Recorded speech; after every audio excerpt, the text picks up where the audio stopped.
নমস্কাৰ বিয়লি হেডলাইন্সৰ সৈতে ষ্টুডিঅত মই ভাবহন্ত বিপিএফত যোগ দিলে অঞ্জলি দৈমাৰীয়ে উদালগুৰিৰ হাগ্ৰামা মহিলাৰ উপস্থিতিত যোগদান অঞ্জলি দৈমাৰীৰ আৰু আজি বিপিএফত যোগদান কৰিছে অঞ্জলি দৈমাৰীয়ে জনাইছো আজিৰ দিনটো এক গুৰুত্বপূৰ্ণ খবৰ দৃশ্য দেখুৱাইছে যোগদান কাৰ্যসূচীৰ উদালগুৰিত হাগ্ৰামা মহিলাৰ উপস্থিতিত এই যোগদান কাৰ্যসূচী আৰু দৃশ্য আমি দেখুৱাইছো উদালগুৰিত এনেদৰে আজি হাগ্ৰামা মহিলাৰ উপস্থিতিত যোগদান কৰিছে বিপিএফত অঞ্জলি দৈমাৰীয়ে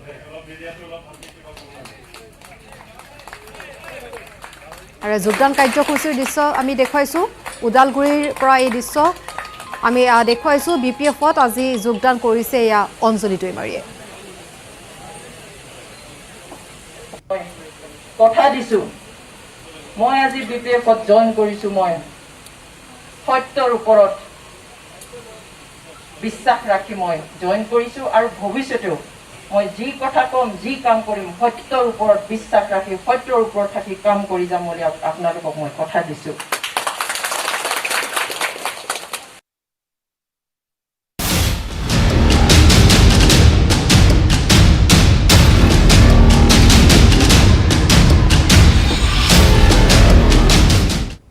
আৰু বিয়লি হেডলাইন্সত এবাৰ আহিছো আজিৰ দিনটোৰ সবাতোকৈ গুৰুত্বপূৰ্ণ প্ৰসংগ চিডব্লিউচিৰ বৈঠক আৰু এই বৈঠকত গৰজি উঠিল ৰাহুল গান্ধী সোনিয়া গান্ধীৰ বিৰুদ্ধে পত্ৰ লিখা নেতাসকলক বিজেপিৰ অনুগামী আখ্যা দিলে ৰাহুল গান্ধীয়ে দলৰ বিপদৰ সময়ত নেতৃত্বৰ বিৰুদ্ধে পত্ৰ লিখি কংগ্ৰেছী নেতাসকলে বিজেপিক সহায় কৰা বুলি অভিযোগ কৰিলে ৰাহুল গান্ধীয়ে আৰু ইফালে সোনিয়া গান্ধীক নেতৃত্ব ল'বলৈ আহ্বান ডক্টৰ মনমোহন সিঙৰ আজি 11 বজাৰ পৰা যেহেতু কংগ্ৰেছ ৱৰ্কিং কমিটিৰ বৈঠক আৰম্ভ হৈছিল আৰু আমি পুৱাৰে পৰা জনাই আছো এই বৈঠকৰ শেহতীয়া খবৰ আৰু এই মুহূৰ্তত জনা বিচাৰিছো কিদৰে চিডব্লিউচিৰ এইখন বৈঠকত গৰজি উঠিছে ৰাহুল গান্ধী সোনিয়া গান্ধীৰ বিৰুদ্ধে পত্ৰ লিখা নেতাসকলক বিজেপিৰ অনুগামী আখ্যা দিলে ৰাহুল গান্ধীয়ে দলৰ বিপদৰ সময়ত নেতৃত্বৰ বিৰুদ্ধে পত্ৰ লিখি কংগ্ৰেছী নেতাসকলে বিজেপিক সহায় কৰা বুলি অভিযোগ ৰাহুল গান্ধীৰ সোনিয়া গান্ধীক নেতৃত্ব ল'বলৈ আহ্বান ডক্টৰ মনমোহন সিঙৰ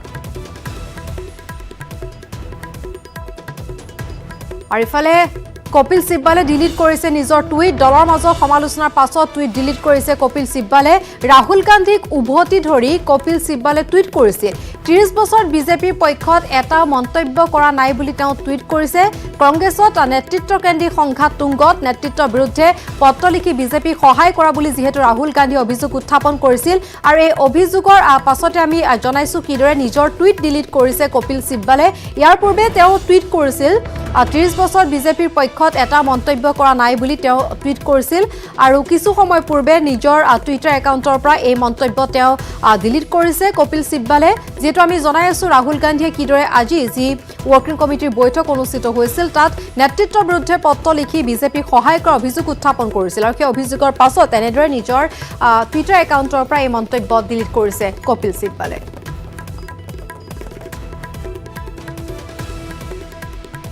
উভতি আহিছো ৰাজ্যৰ খবৰলৈ গুৱাহাটী উত্তৰ গুৱাহাটীৰ মাজত ৰৌপৱে মুকলি কৰিলে মন্ত্ৰী ডক্টৰ হিমন্ত বিশ্ব শৰ্মাই নদীৰ ওপৰত নিৰ্মিত প্ৰথম ৰৌপৱে ব্ৰহ্মপুত্ৰৰ ওপৰত নিৰ্মিত এখন ৰৌপৱে এই মন্তব্য হিমন্ত বিশ্ব শৰ্মাৰ 2011 চনৰ পৰা 2016 চনলৈ বহু কাম স্থবিৰ হৈ ৰৈছিল বিজেপি চৰকাৰ অহাৰ পিছত আমি জিএমডিৰ বহু কাম কৰিবলৈ সক্ষম হৈছো এইবাৰ পূজাৰ আগে আগে গণেশগুৰি ফ্লাইঅভাৰৰ কামো সম্পূৰ্ণ হ'ব বুলি তেওঁ মন্তব্য কৰে এটা বছৰতে প্ৰথমবাৰৰ বাবে ফ্লাইঅভাৰৰ কাম সম্পূৰ্ণ হ'ব বহাগ বিহুৰ পূৰ্বে সুপাৰ মাৰ্কেটৰ যি ব্ৰিজৰ কাম চলি আছে সেয়া সম্পূৰ্ণ কৰিব 9খন অভাৰব্ৰিজ মুকলি কৰাৰ কথা ঘোষণা মন্ত্ৰী হিমন্ত বিশ্ব শৰ্মাৰ বুধবাৰে গুৱাহাটী আন্তঃগাঁথনি দুটা বৃহৎ ঘোষণা কৰিব 1 জানুৱাৰীৰ পৰা পাণ্ডু কামাখ্যালৈ যোৱা ৰাস্তা আমি ৰাজ্যলৈ আগবঢ়াই দিম এপ্ৰিলৰ পৰা সকলো প্ৰকল্পৰ নাম সম্পূৰ্ণ কৰা হ'ব এইসমূহ মন্তব্য কৰিছে মন্ত্ৰী ডক্টৰ হিমন্ত বিশ্ব শৰ্মাই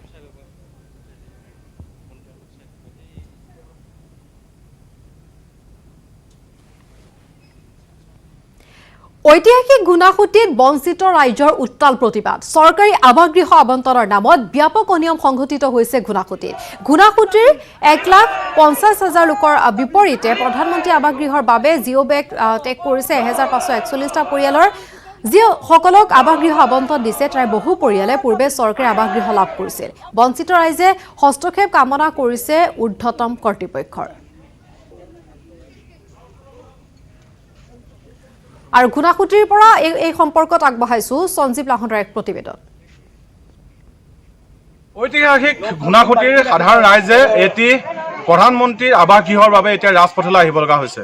মই বৰ্তমান উপস্থিত আছোঁ ঘুনাসুতিৰ শিমলুগুৰিত, আৰু শিমলুগুৰিত দেখা পোৱা গৈছে এনেদৰে বহু সংখ্যক লোক প্ৰধানমন্ত্ৰী আৱাসগৃহৰ কাৰণে তেওঁলোক ৰাজপথলৈ ওলাই আহিব লগা হৈছে। এইখিনি সাধাৰণ মানুহ, মই দৰ্শকসকলক পুনৰ কৈছোঁ আৰু সকলোৱে জ্ঞাতাৰ্থে কওঁ যে প্ৰধানমন্ত্ৰীৰ আশ্বাস আছিল অসমৰ ভিতৰত যিবোৰ কেঁচা ঘৰ আছে সকলোখিনি এটা সময়ত পকা হ'ব, কোনো ধৰণৰ কেঁচা ঘৰ নাথাকে। অৰ্থাৎ ঘুনাসুতিৰ 15,000 যি লোক আছে তাৰে প্ৰায় 10,000 পৰা 11,000 লোকেই দৰিদ্ৰ সীমাৰেখাৰ তলত বসবাস কৰে। কিন্তু এইসকল লোকক আজি বঞ্চিত কৰি যিখন তালিকা প্ৰস্তুত কৰিছে প্ৰধানমন্ত্ৰী আৱাসগৃহ প্ৰদানৰ কাৰণে, ইতিমধ্যে জিঅ'টেক সম্পূৰ্ণ কৰিছে, সেই তালিকাখনত ব্যাপক খেলিমেলি আছে। এইসকল ৰাইজ, সাধাৰণ ৰাইজ, তেওঁলোকে গৈ নগৰ চহৰৰ বা ডাঙৰ আমোলা বিষয়াৰ আগত প্ৰতিবাদ কৰিব নোৱাৰে। তেওঁলোকে বঞ্চিত হৈ ক্ষোভত এনেদৰে নিজৰ গাঁৱৰ ৰাজপথলৈ ওলাই আহি প্ৰতিবাদ সাব্যস্ত কৰিছে আৰু তেওঁলোকে দাবী এটাই জনাব বিচাৰে যে তেওঁলোকক যেনেধৰণে বঞ্চিত কৰিলে সেই বঞ্চনা তেওঁলোকে মানি নলয়। মই যিসকল প্ৰতিবাদকাৰী লোক আছে তেওঁলোকৰ ওচৰলৈ আহিম। কি ক'ব এই মুহূৰ্তত যে প্ৰধানমন্ত্ৰী আৱাসগৃহৰ কাৰণে আজি ৰাজপথলৈ আহিব লগা হৈছে, কেনেকৈ ধৰণৰ তালিকাখন প্ৰস্তুত কৰিলে আচলতে? আজি চাওক, আজি অতি দুৰ্ভাগ্যজনক, আমাক যিজনে জিঅ'টেক কৰিলে আজি অতি কৌশলভাৱে জিঅ'টেকৰ পৰা আমাক বঞ্চিত কৰালে। গতিকে চৰকাৰক আমি আজি ঘুনাসুতিৰ পৰাই অনুৰোধ জনাইছোঁ, আমাক পুনৰ অসম চৰকাৰ মুখ্যমন্ত্ৰী সৰ্বানন্দ সোণোৱাল আৰু পঞ্চায়ত এণ্ড ৰুৰেল ডেভেলপমেণ্ট মন্ত্ৰী নৱকুমাৰ দলে ডাঙৰীয়া পুনৰ আমাক বঞ্চিতসকলক জিঅ'টেক কৰি পুনৰ আমাৰ জিঅ'টেকৰ থ্ৰু দি আমাক পুনৰ বঞ্চিত, লাঞ্ছিত এই কিলঞ্জীয়া অসমীয়া মানুহবিলাকৰ পক্ষে থিয় হৈ আমাক পুনৰ জিঅ'টেকৰ থ্ৰু দি আমাক ঘৰ দিয়া ব্যৱস্থা কৰিব লাগিব। কিমান মানুহ বঞ্চিত হ'ল? কিমান মানুহ বঞ্চিত? আজি ইয়াত প্ৰায় গাঁও হিচাপত চালেতো অসংখ্য লোক বঞ্চিত হৈছে। আজি বিৰাট খেলিমেলি। কিমান মানুহে পালে ইয়াত?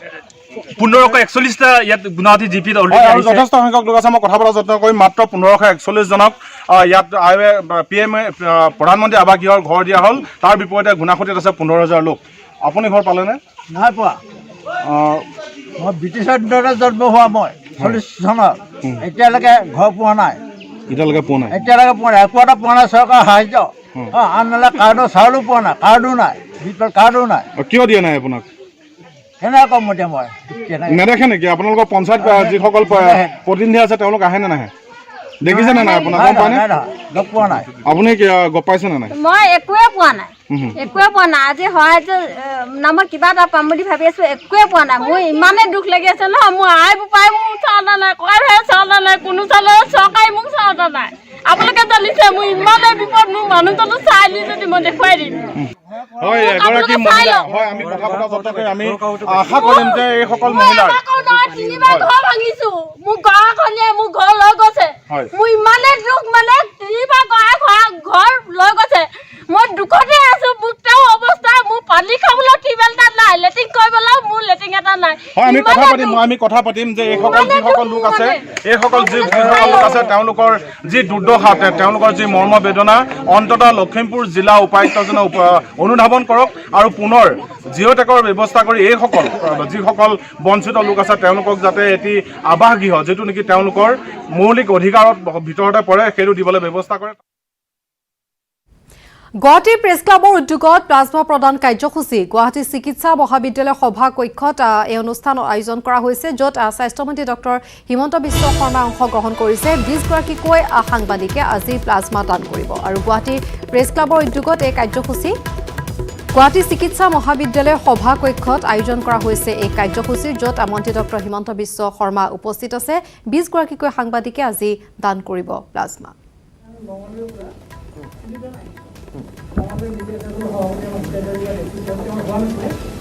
আৰু আমি দেখুৱাইছোঁ গুৱাহাটী চিকিৎসা মহাবিদ্যালয়ৰ সভা কক্ষৰ পৰা এই সম্প্ৰচাৰ, য'ত আজি 20 গৰাকীকৈ সাংবাদিকে প্লাজমা দান কৰিব। মন্ত্ৰী ডক্টৰ হিমন্ত বিশ্ব শৰ্মা উপস্থিত হৈছে এই কাৰ্যসূচীত।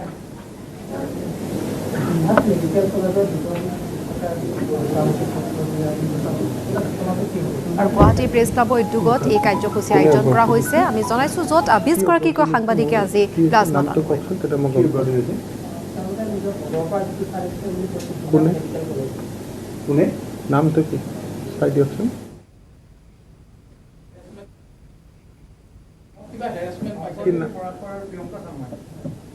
মই কিন্তু অৱগত নহয়, কি বুলি কৈছে?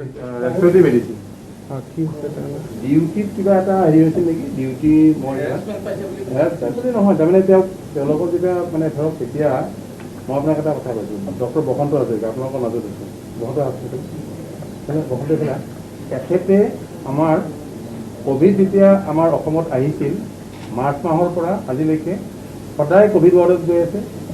ৰাতিপুৱাও ICUত সোমাইছে, দুপৰবেলাও সোমাইছে, সন্ধিয়াও সোমাইছে।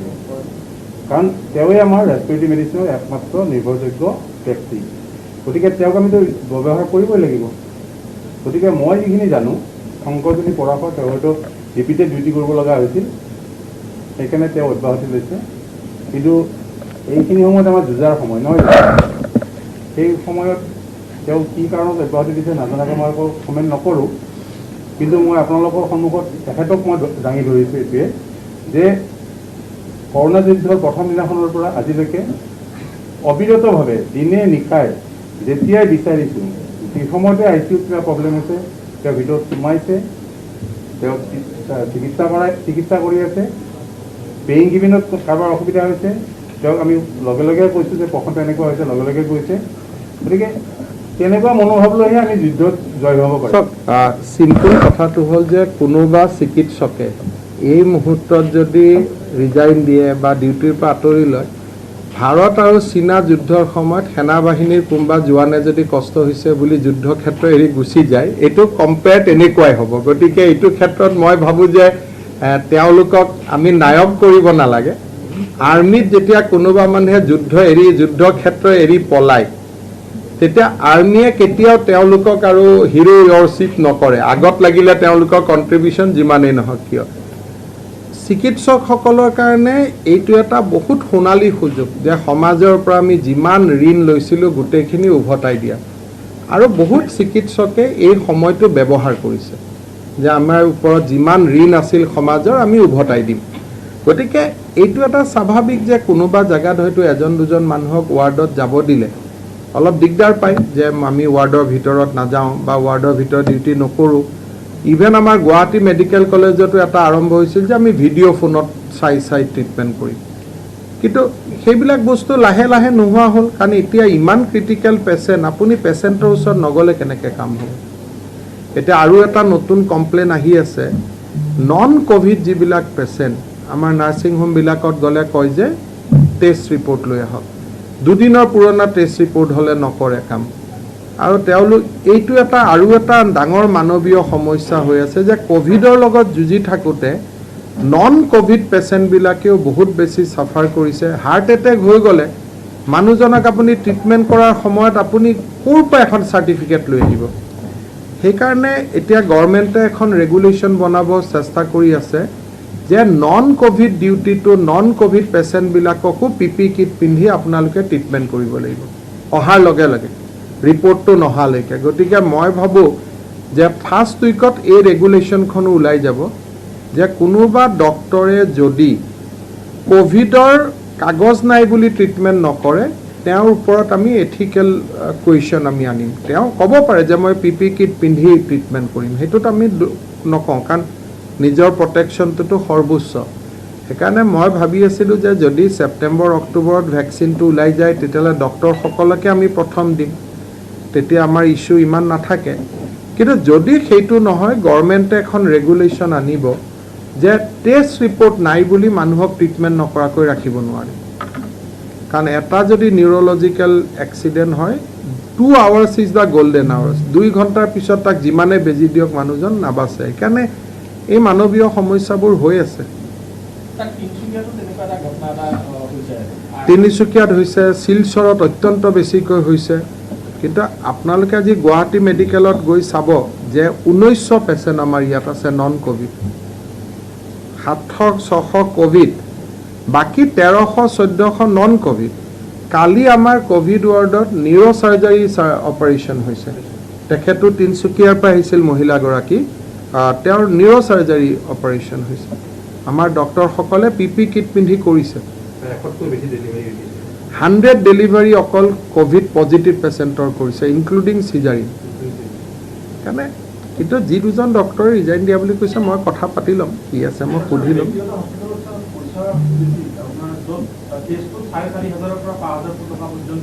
এতিয়া আমি এটা নিয়ম কৰিছোঁ যে অহা 1 তাৰিখৰ পৰা GMCত আপুনি আহি 2200 টকা দিলে 24 ঘণ্টাৰ ভিতৰত আমি আপোনাক ৰিজাল্ট RT-PCR দি দিম।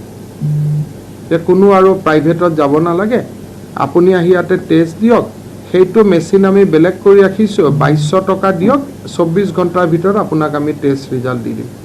যাক আৰ্জেণ্ট কিছুমান টেষ্ট লাগে নহয়, যে মই নিউৰলজিত যাম, মোক ট্ৰিটমেণ্ট লাগে, কালি মোৰ MRI আছে, কালি মোৰ ডায়েলিচিছ আছে, এনেকুৱা বহুত আছে, তাৰো BPL-খিনিৰ পৰা আমি নলওঁ। যদি কোনোবা এই কেটেগৰীটো BPL মানুহ আহে আমি নলওঁ, কিন্তু নন BPL মানুহক যদি 1 ঘণ্টাৰ ভিতৰত টেষ্ট দিয়ে তেতিয়াহ'লে আমি ইয়াতে আপোনাক 1 ঘণ্টাৰ ভিতৰত আমি কিন্তু 24 ঘণ্টাৰ ভিতৰত আমি কৰি দিম, আমি 2200 টকা ল'ম। দ্বিতীয়তে নাৰ্ছিং হোমবিলাকত PP কিট 4000 5000 টকা পাৰ PP কিট লৈ আছে। আমি PP কিটৰ আমি ইয়াত এটা গভৰ্ণমেণ্টৰ ষ্ট'ৰ কৰিম, যে বহুত কামত PP কিট লাগে, 800 ৰুপিজত আমি PP কিট দি দিম। আমি ভাৰত চৰকাৰৰ পৰা কিনি ল'ম 670 টকা, বাকীখিনি মিলাই কোনোবা ধৰক পেচেণ্ট হৈছে, কোনোবা মানুহ হৈছে, 4-5 টকা মানুহক PP কিটত হাৰাশাস্তি কৰি আছে, চ' আপোনালোকে ইয়াৰ পৰা 800 টকাত PP কিট লৈ যাব পাৰিব। এটা প্ৰাইজ অফ 800, যিটো ভাৰত চৰকাৰৰ কেন্দ্ৰীয় ভাণ্ডাৰৰ প্ৰাইজ হয়। চ' আমি তেনেকৈ অলপ নাৰ্ছিং হোমবিলাকক এতিয়া আমি কৈছোঁ যে ৰেড কাৰ্ড আপোনালোকে আমাৰ পৰা লৈ যাওক বিনা পইচাত, মানুহবিলাকক আপোনালোকে টেষ্টিঙৰ পইচা লৈ নাথাকিব। চ' অলপ কথা পাতি আছোঁ, কিন্তু প্ৰথম অৱস্থাত হ'ল কি মানুহৰ ইমান ডিমাণ্ড হৈ গ'ল যে নাৰ্ছিং হোম খুলি দিবই লাগে, নহ'লেতো আমি নাৰ্ছিং হোমবিলাক এক প্ৰকাৰ মানা কৰি ৰাখিছিলোঁ।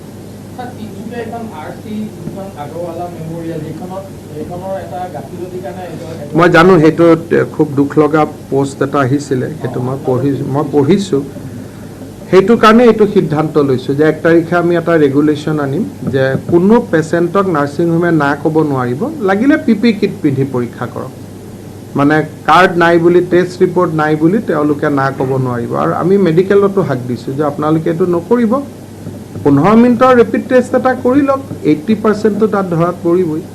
আৰু GMCত যেতিয়াৰ পৰা আমি ৰেপিড টেষ্ট কৰি পেচেণ্ট লৈছোঁ, ভিতৰত আমাৰ ডক্টৰ নাৰ্ছ ইনফেকশ্যন হোৱা প্ৰায় কমি গৈছে, আমাৰ এতিয়া নোহোৱাই হৈছে এক প্ৰকাৰ। আৰু আমি মাজে মাজে নাৰ্ছিং হোমক মাতি আনি আমি GMCৰ কথাখিনি তেওঁলোকক শ্বেয়াৰ কৰি আছোঁ যে এনেকৈ কৰাৰ ফলত আমাৰ পজিটিভ কমি গৈছে, আপোনালোকে এইটো কৰিব পাৰে, সেইখিনি কৰি আছোঁ।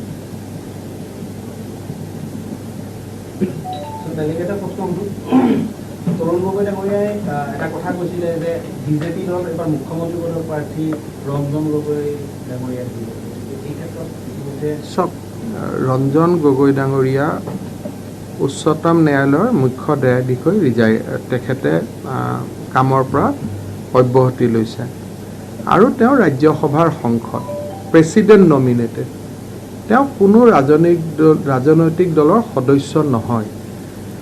তৰুণ গগৈ ডাঙৰীয়াৰ তেখেতে বিবাদ ভাল পায়, তেখেতে যিকোনো মানুহ এজনৰ নামটো এনেই লৈ ল'ব, মানুহজনে ভাল পাব পাৰে, বেয়া পাব পাৰে, তেওঁৰ ফেমিলিত কি হ'ব পাৰে, কি হ'ব নোৱাৰে, তেওঁ যিবিলাক শব্দ ব্যৱহাৰ কৰি থাকে, এই শব্দৰ ব্যৱহাৰবিলাকে ৰাজনৈতিক মৰ্যাদাবিলাক লাঘৱ কৰে।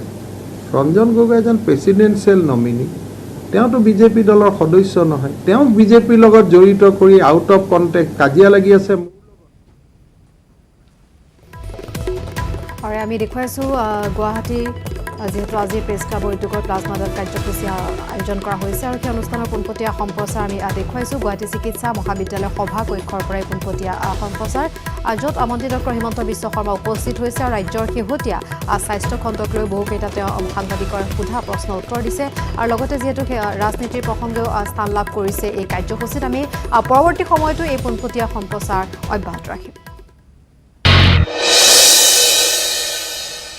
উভতিছো বিৰতিৰ পাছত খবৰ এইবাৰ বাগজানৰ চৰম নিৰাপত্তাহীনতাত বাগজানবাসী। তিনিচুকীয়া জিলা উপায়ুক্তৰ কাৰ্যালয়ৰ সন্মুখত স্থাপন কৰিছে আশ্ৰয় শিবিৰ।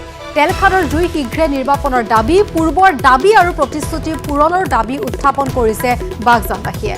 যিহেতু চৰম নিৰাপত্তাহীনতাত এতিয়া তেওঁলোকৰ জীৱন, আৰু বিগত সময়ছোৱাত আমি সকলোৱে জানো কিদৰে বাঘজনৰ জুই নিৰ্বাপিত নোহোৱাৰ বাবে কিদৰে এক হাহাকাৰ অৱস্থাৰ সৃষ্টি হৈছে এক নিৰাপত্তাহীনতাত থাকিবলগীয়া হৈছে বাঘজানবাসী আৰু আজি শেহতীয়াকৈ দেখা গ'ল তিনিচুকীয়া জিলা উপায়ুক্তৰ কাৰ্যালয়ৰ সন্মুখতে তেওঁলোকে আশ্ৰয় শিবিৰ স্থাপন কৰিছে তেলখাদৰ জুই শীঘ্ৰ নিৰ্বাপনৰ দাবী উত্থাপন কৰিছে পূৰ্বৰ যিসমূহ তেওঁলোকৰ দাবী আছিল লগতে পূৰ্বৰ যিসমূহ প্ৰতিশ্ৰুতি তেওঁলোকক দিয়া হৈছিল পূৰ্বে সেইসমূহ পূৰণৰ বাবেও দাবী উত্থাপন কৰিছে বাঘজানবাসীয়ে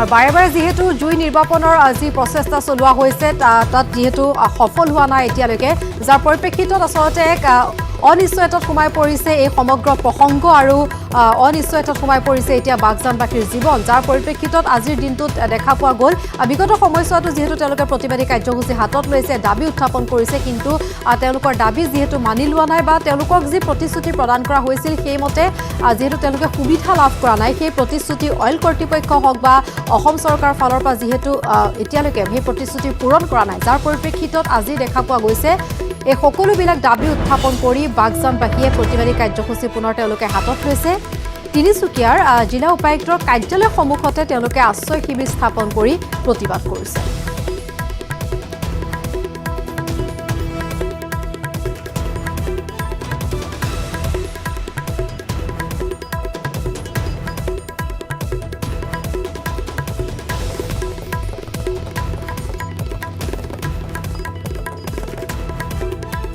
দুটা মাহ পাৰ হৈ গ'ল চেষ্টা অব্যাহত আছে কিন্তু আজিলৈকে যিহেতু সফল হোৱা নাই অইল ইণ্ডিয়া কৰ্তৃপক্ষ বিশেষজ্ঞৰ দল সফল হোৱা নাই বাৰে বাৰে তেওঁলোকে বিফল হৈছে বাৰে বাৰে বিজুতি ঘটিছে তেলখাদৰ জুই তেওঁলোকে নিৰ্বাপন কৰিব পৰা নাই যাৰ পৰিপ্ৰেক্ষিতত এক অনিশ্চয়তাত সোমাই পৰিছে এতিয়া বাঘজানবাসীৰ জীৱন আৰু তাৰ বাবে বাঘজানবাসীয়ে আজি পুনৰবাৰ প্ৰতিবাদী কাৰ্যসূচী হাতত লৈছে এইবাৰ তেওঁলোকে জিলা উপায়ুক্তৰ কাৰ্যালয়ৰ সন্মুখতে স্থাপন কৰিছে আশ্ৰয় শিবিৰ আৰু তাতেই প্ৰতিবাদ সাব্যস্ত কৰিছে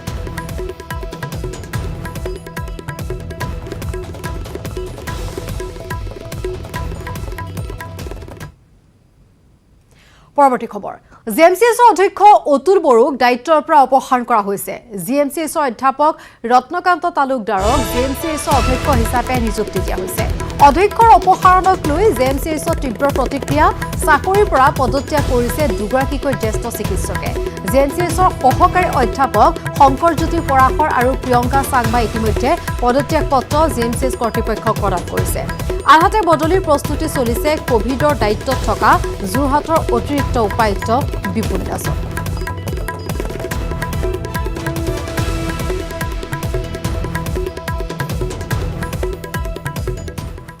চলিন বুক অফ ৱৰ্ল্ড ৰেকৰ্ডছত নিজৰ নাম সন্নিৱিষ্ট কৰিবলৈ সক্ষম হৈছে নগাঁৱৰ ত্ৰিদীক্ষা মধুকল্যই যোগাসনৰ জৰিয়তে এই খ্যাতি অৰ্জন কৰিছে ত্ৰিদীক্ষাই একেৰাহে 3 ঘণ্টা 30 মিনিট গৰ্ভাসন কৰা ত্ৰিদীক্ষাই 20 August choline book of world ৰেকৰ্ডছত নাম অন্তৰ্ভুক্ত কৰিবলৈ সক্ষম হৈছে নগাঁৱৰ তেলিয়া পহুকতাৰ প্ৰণৱ কুমাৰ গোস্বামী আৰু ৰিজু গোস্বামীৰ কইনা ত্ৰিদীক্ষাই ইয়াৰ পূৰ্বে যোগাসনত আন্তঃৰাষ্ট্ৰীয় স্তৰত লাভ কৰিছে বহু সফলতা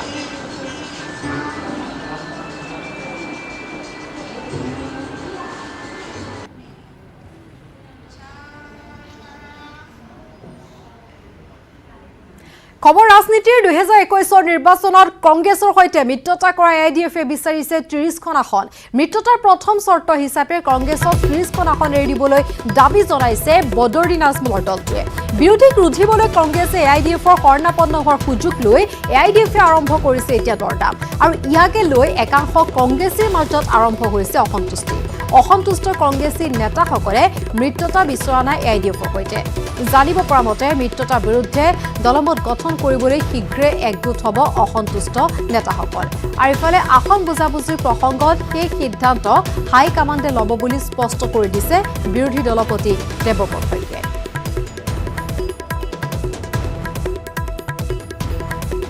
আৰু খবৰ অব্যাহত থাকিব পুনৰ সময় হৈছে এটা বিৰতিৰ